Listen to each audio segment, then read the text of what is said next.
Halo, balik lagi di CNF ID.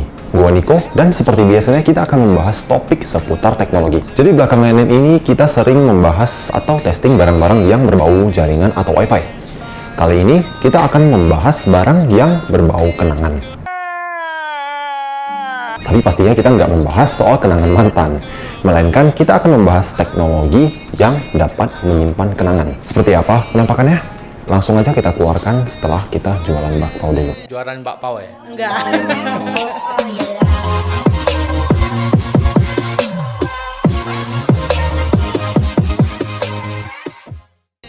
Oke, jadi gue langsung aja cut the crap.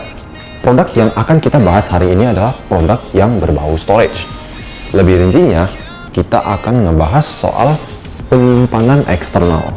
Dan mungkin bisa kalian tebak kalau kita bakal membahas soal hard disk eksternal.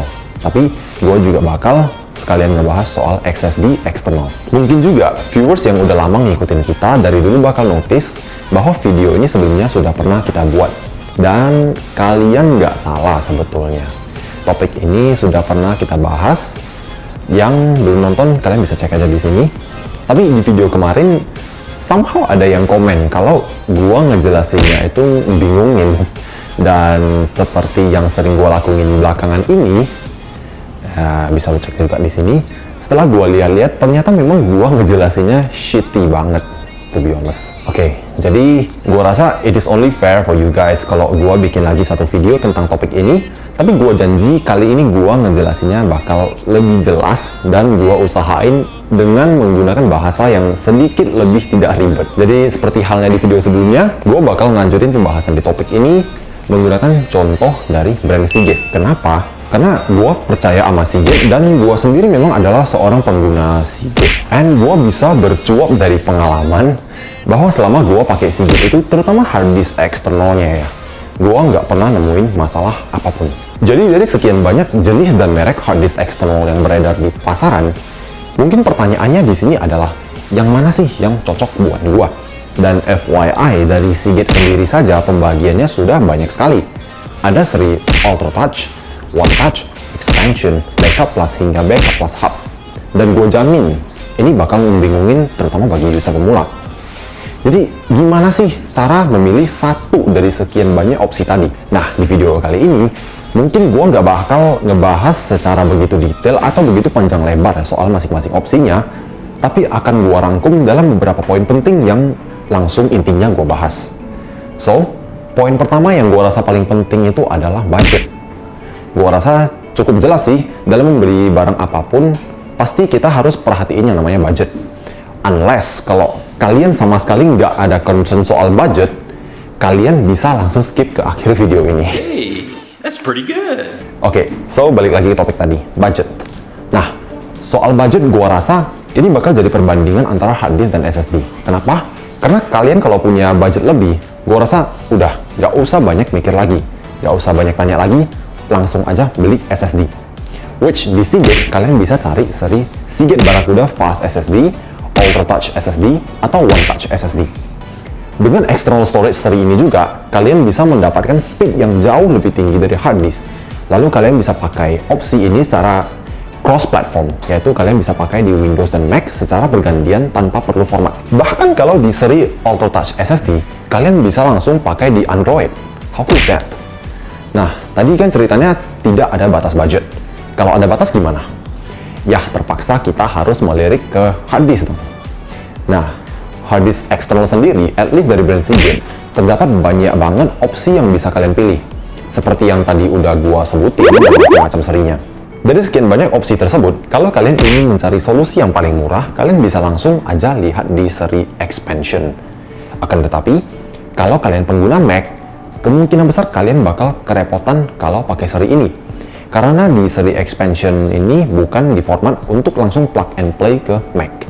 Nah, mungkin hal ini juga yang menjadi alasan kenapa banyak user di berbagai thread di Apple yang komplain bahwa performa Seagate di Apple sangat jauh lebih lemah dari ekspektasi, especially dari spec sheet-nya yang diklaim. Jadi, kalau kalian pengguna Apple, lebih baik, lebih amannya gua rasa kalian pilih opsi berkisar dari seri One Touch atau Ultra Touch atau seri SSD eksternal yang tadi gue sebutin. yang semuanya udah diformat agar bisa digunakan secara bergantian di Windows maupun Mac. Next, di hard disk eksternal, kalau ada yang paling murah, pasti ada juga yang lebih mahal. Tapi apa sih yang lu dapetin kalau beli yang lebih mahal? Dan seperti yang tadi sempat gua mention, kalau di seri paling murahnya itu kalian kemungkinan besar bakal nemuin masalah saat kalian ingin memakai hard disk eksternal itu di Mac. Jadi bisa dibilang ini adalah salah satu fitur yang bisa kalian dapetin dari hard disk yang seri lebih mahal, seri atasnya. Fitur selanjutnya, di seri One Touch dan Ultra Touch, kalian bisa dapetin free software. Yaitu kalau di kedua seri ini, kalian bakal dapetin free Mylio Create selama 1 tahun dan Adobe Creative Cloud selama 4 bulan.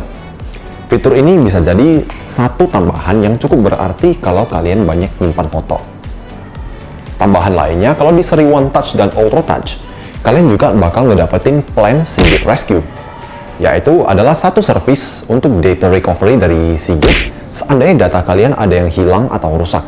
Nah, kalau dari tadi ceritanya fitur yang bisa kalian dapetin secara bersamaan di seri One Touch maupun Ultra Touch, ada satu fitur yang hanya bakal kalian dapetin di seri Ultra Touch, yang somehow bisa menjadikan seri ini paling tinggi di Seagate. So, di seri Ultra Touch, kalian bakal ngedapetin free adapter untuk Type-C juga.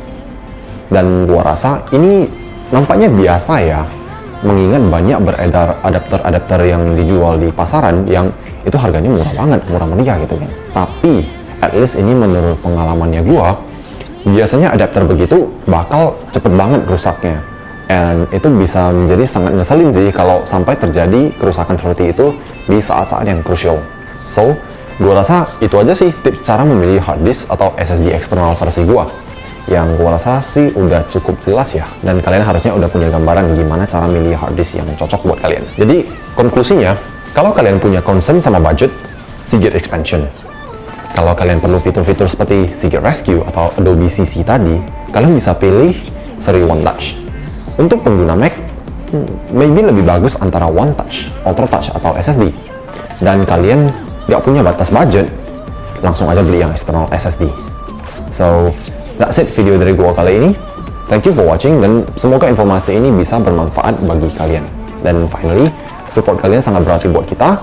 So, pastikan kalian nge-like dan share video ini, dan subscribe ke channelnya kita. Gua Nico, ini Topik Seagate, and see you again.